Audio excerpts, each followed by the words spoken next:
자, 키워드와 함께 오늘 아침 주요 뉴스 좀 더 자세히 분석해 보겠습니다. 김대호 박사 나오셨습니다. 박사님 어서 오십시오. 네, 반갑습니다. 자, 첫 번째 키워드부터 확인하시죠. 젠슨 황 보상. 밤사이 엔비디아 주총이 시장에 관심을 끌었는데 젠슨 황 CEO는 크게 시장을 흔들 만한 발언을 내놓지는 않았습니다. 볼 게 없었다는 반응도 나오는데요. 그런데 안건이었던 보상안은 승인이 됐습니다, 박사님. 예, 엔비디아의 주총이 있었습니다. 1년에 한 번 있는 연례 총회인데요. 우선 이 온라인으로도 생중계가 됐거든요. 이 주총 분위기 참으로 화기애애했습니다. 네. 그러니까 회사가 잘 되면 싸움도 없고 논쟁도 없는 그런 정말로 그 모든 것이 다 잘 되는 듯한 그런 분위기였는데요. 주주들은 이 경영진에 대해서 무제한의 신뢰와 감사를 보내고 또 그를 바탕으로 경영진들은 힘을 얻는 그런 모습입니다. 이 엔비디아가 이번 주총에 의결 안건으로 제기한 모든 안건이 일체의 이견 없이 전부 통과가 됐습니다. 네. 엔비디아 주총 전에 주가가 떨어지고 있었는데요. 이 주총에서 젠슨 황이 나타나면서 막판에 소폭이나마 상승 반전을 했어요. 그래서 이 기대했던 한 방, 큰 메가톤급 한 방은 없었다고 볼 수 있습니다. 그러나 이 몇 가지 주목할 포인트는 있다 이렇게 보는데요. 우선 젠슨 황을 비롯한 임원진들에 대한 보상안에 대해서 이 조건 없이 이사회가 알아서 결정하라. 스톡 옵션을 주든지 임금을 주든지 전폭적으로 지지한다. 이 일을 제기하는 사람이 아무도 없었습니다. 그만큼 회사의 경영진의 경영 능력과 실적에 대해서 고맙다라는 것을 뜻한 것으로 보이고요. 다만 일각에서 이 관측을 했던 머스크처럼 매출을 또는 영업이익을 얼마 이상 올리면 주식을 무상으로 보상한다는 네. 이런 패키지는 거론이 되지 않았습니다. 그래도 60% 이상 보상 패키지가 늘어났다라는 네. 것에 대해서는 주주들이 경영진을 얼마나 신뢰하고 고맙게 평가하느냐를 볼 수가 있고요. 또 한편으로는 이 대목과 관련해서 일부 미국 언론들은 보상금 많이 줄 테니 제발 보유 주식 팔지 마라는 그런 기대도 담았다 이렇게 볼 수가 있습니다. 그렇군요. 최근에 지금 젠슨 황이 주식을 팔아서 엔비디아 주식을 파는 바람에 주가도 좀 휘청하고 했는데요. 네. 관심을 끄는 것은 젠슨 황이 600만 달러 중에서 그동안에 판 주식의 판매 가격이 얼마였을까?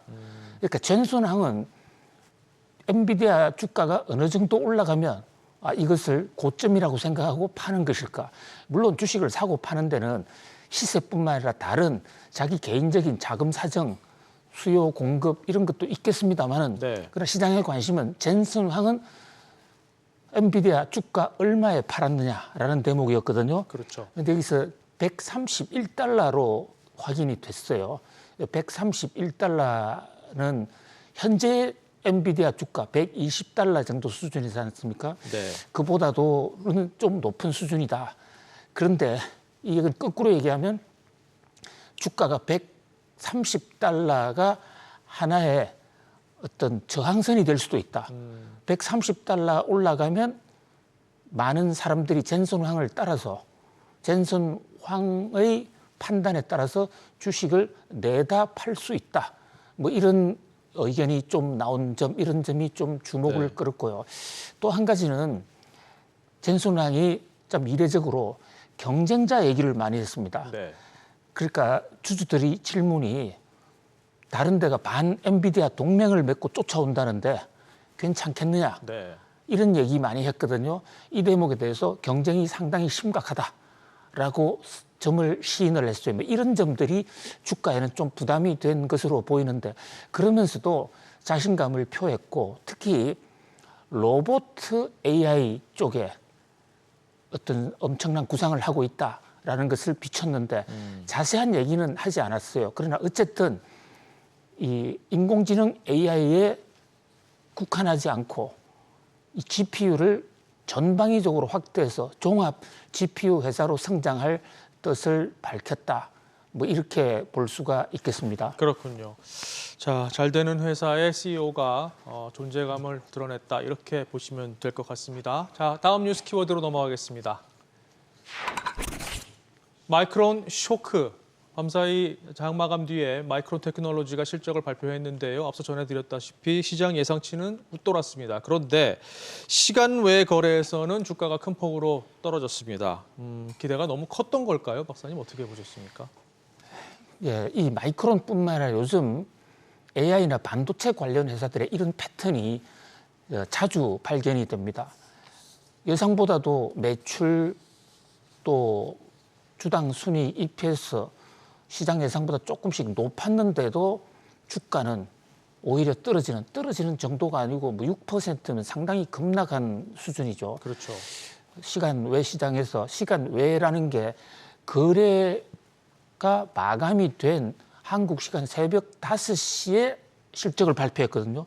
그러니까 정규장에서는 반영이 되지 않았어요. 네. 뭐 그렇다 보니까 정규장 끝나고 시간 후 거래에서 마이크론 실적이 반영이 됐는데요. 자, 이 대목에서 두 가지 점을 우리는 좀 주목해 볼 필요가 있습니다. 하나는 지금 마이크론 같은 이런 인공지능 회사들 주가가 굉장히 많이 올랐지 않습니까?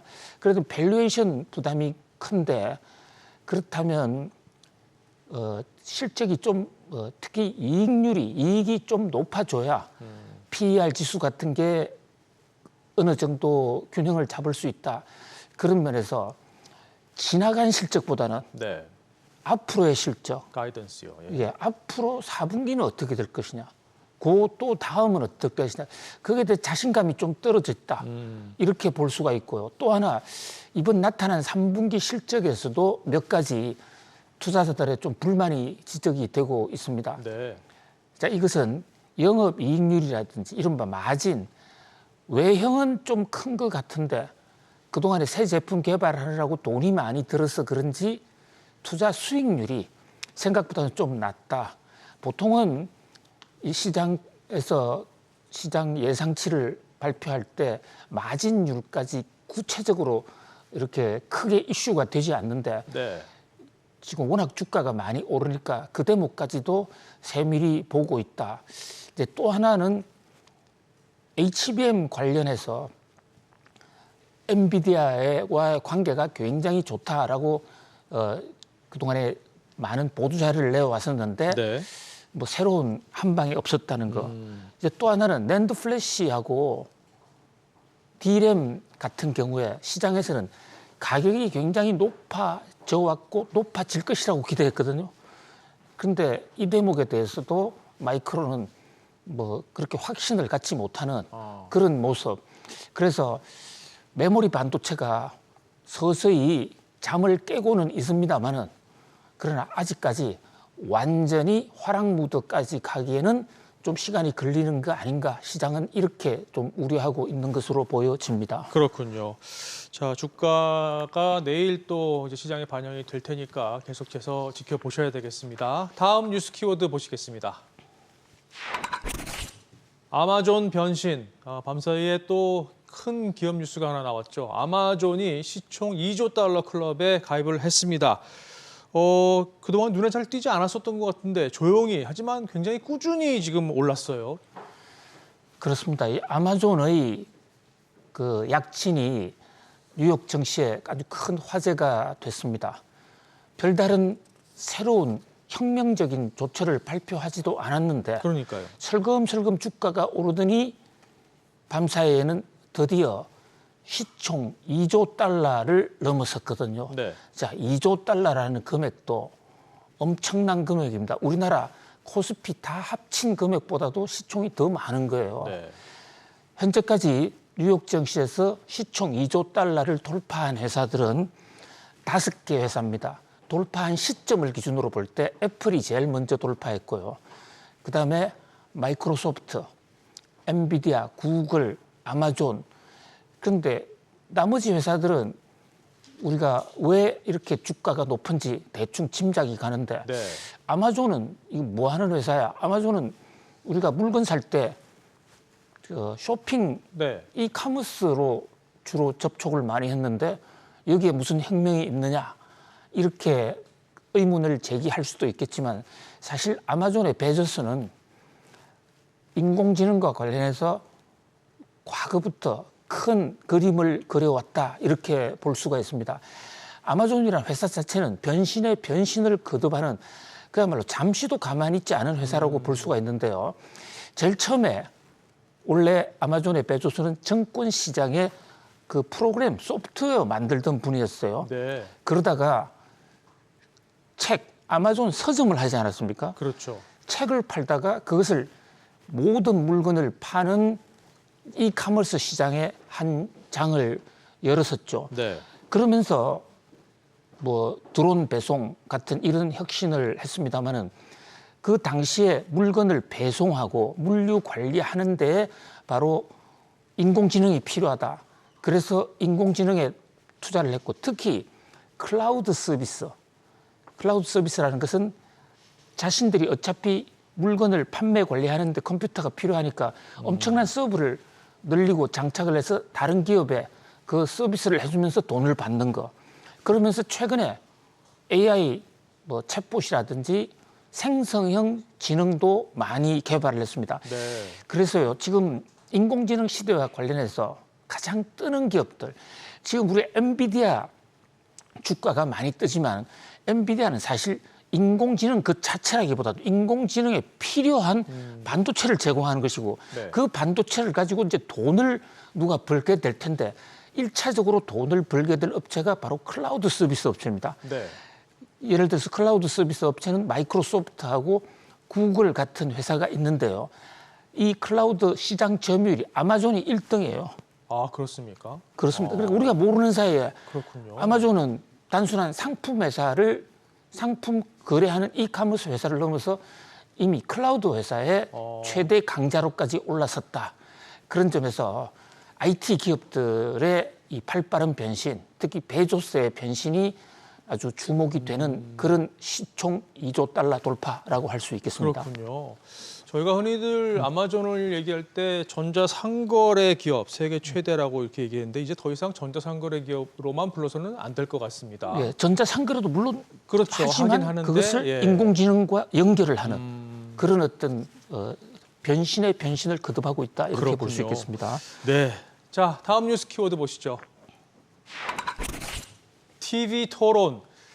자, 조 바이든 미국 대통령과 트럼프 전 대통령이 우리 시간으로 내일 아침 10시입니다. 첫 TV 토론에 나섭니다. 이게 외나무 다리에서 이제 만나게 되면서 두 후보가 전혀 이제 물러설 수 없는 상황이 되는데요. 내일 아침 어떤 모습 예상하십니까, 박사님? 예, 현지 시간으로 27일 저녁 9시부터 운명의 TV 토론을 합니다. 자, 바이든과 트럼프 대통령 다 잘 알려진 인물이지만 이번 TV 토론이 특히 주목을 끄는 것은요. 이게 거의 인지능력 테스트. 두 사람 다 네. 고령인데다가 그렇죠. 이딴 말 실수를 하지 않습니까? 과연 미국의 지도자로서 황당한 그런 어떤 엉뚱한 발언을 하지 않을까? 제대로 정상일까?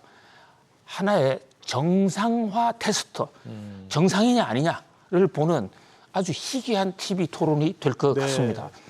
통상적인 대통령 TV 토론하면 새로운 비전과 어떤 매력 이런 것을 체크하는 거지만 이번에는 누가 실수하지 않느냐, 말하다가 잊어버린다든지 특히 바이든 대통령 눈만 껌뻑껌뻑하고 있는 네. 이런 모습. 그리고 요즘 트럼프 대통령도 바이든 대통령과 거의 비슷한 그런 어떤 행태를 자주 보이고 있거든요. 자, 미국의 TV 토론, 전 세계에서 TV 토론이 제일 먼저 시작된 게 1960년입니다. 얼마 안 돼요. 그렇군요. 1960년에 그 유명한 두 명의 후보가 있었죠. 하나는 닉슨 대통령, 네. 공화당의 닉슨, 그다음에 민주당의 존 F 케네디. 존 F 케네디 다시 40대 초반이었습니다. 닉슨이 압도적으로 우세했지만 이미 TV 토론에서 케네디가 비전을 제시하면서 완전히 판을 뒤엎고 케네디가 대통령으로 당선됐습니다. 네. 그 이후에요. 60년 이 TV 토론 이후에 하도 이 TV 토론의 효과가 커서 영향력이 커서 그 다음 선거인 1964년, 1968년, 72년 선거에서는 서로가 견제하다가 TV 토론 자체를 못했어요. TV 토론에 한 번 잘못하면 끝난다. 그렇죠. 이제 그러다가 요즘은 보편화가 됐습니다. 근데 이번 토론 같은 경우는 서로가 나이, 인지 능력 테스트를 두고 상당한 신랄한 공방을 할 것으로 보이는데요. 특히 지금 경합, 그러니까 지지율이 아주 똑같습니다. 네. 그러니까 누가 조금도 앞서지도 못하고 조금도 뒤서지도 않는 아주 팽팽한 상황이거든요.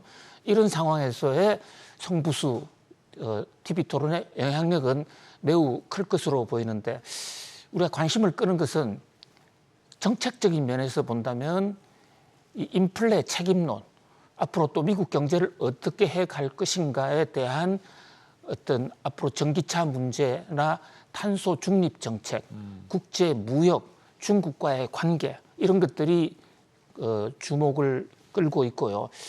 또 국내적으로는 미국에서 가장 중요한 문제는 낙태 문제, 이민 문제 이런 문제입니다. 지금 여론조사 지지율은 46대 46으로 아주 통일하지만 문제는 그 경합주, 6개 경합주에서는 트럼프가 조금씩 대부분 앞서거든요. 네. 오늘 당장 선거한다면 트럼프 당선입니다. 네. 근데 이런 가운데 이 경제학자들은 트럼프 당선될 때 경제정책, 아주 하이퍼 인플레이션 등을 우려하고 있기도 한데 아무튼 함께 TV 토론 좀 지켜볼 필요가 있겠습니다. 네, 지켜보시죠. 자, 오늘 마지막 뉴스 키워드 보시겠습니다.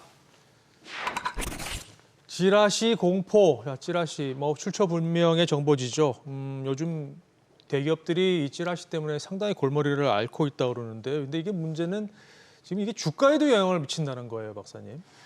그렇습니다. 지금 여러 가지 확인되지 않은 사실들이 인터넷 공간을 통해서 흘러다니면서 특히 리딩방 등에서 흘러다니면서 네.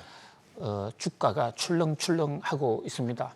자, 정몽구 이 현대자동차 명예회장이 사망설까지 나와서 돌아가셨다. 뭐 이런 보도까지 나오면서 주가 휘청하지 않았습니까? 네. 거기다가 어제는 삼성전자의 웨이프가 엄청난 양이 폐기됐다.